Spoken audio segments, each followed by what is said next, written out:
Good morning guys. Good morning. Linis tayo ng baril guys. Turuan ko kayo guys kung paano maglinis ng baril guys. Dismantle ng baril guys. Ito palinis natin guys oh. Unang gawin guys, kasi ito guys, nakasalang yung magasin guys. Kuhaw natin. Kailangan nga kung maghawak ka ng baril guys, out yun ang finger out talaga.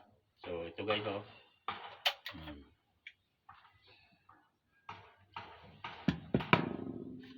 Kasahin natin guys 3 beses guys.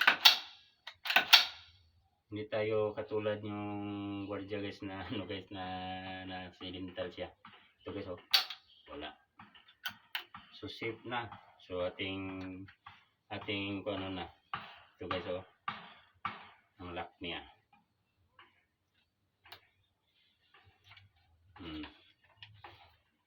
Guys, so ito lang lagyan o oil guys, kaya parang di maano guys itong lagyan ha.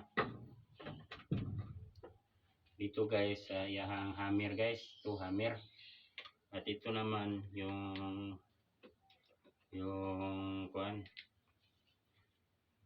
trigger, so lagyan.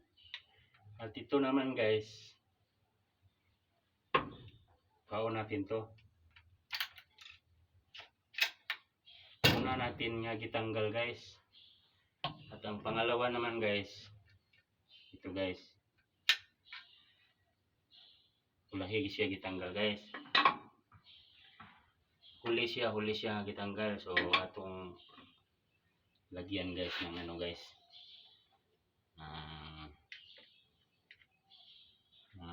guys, parang ito ang una natin gitanggal guys. So ito ang huli nga gitanggal.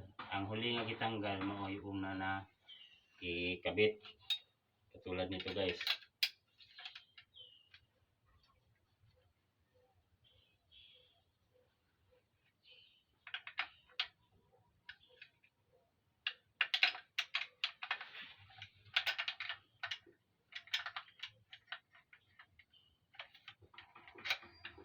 Kailangan i-plaster talaga guys, kaya kung di mo i-plaster di man mapasok.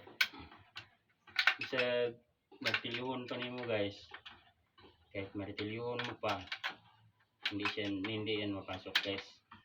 Basta dili masubay talaga sa sa iyang kanal, kasi may kanal kasi ito guys oh, yung ito guys. Ito may kanal ito siya, tapos makasubay itong nagaganyan sa yan na guys. So pwede na siya pwede na guys.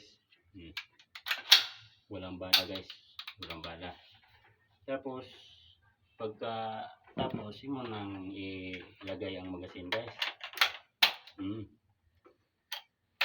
Huwag mo nang galawin, kay safety na to. Delikado na kung magalaw-galaw ka at ma-accidental firing ka.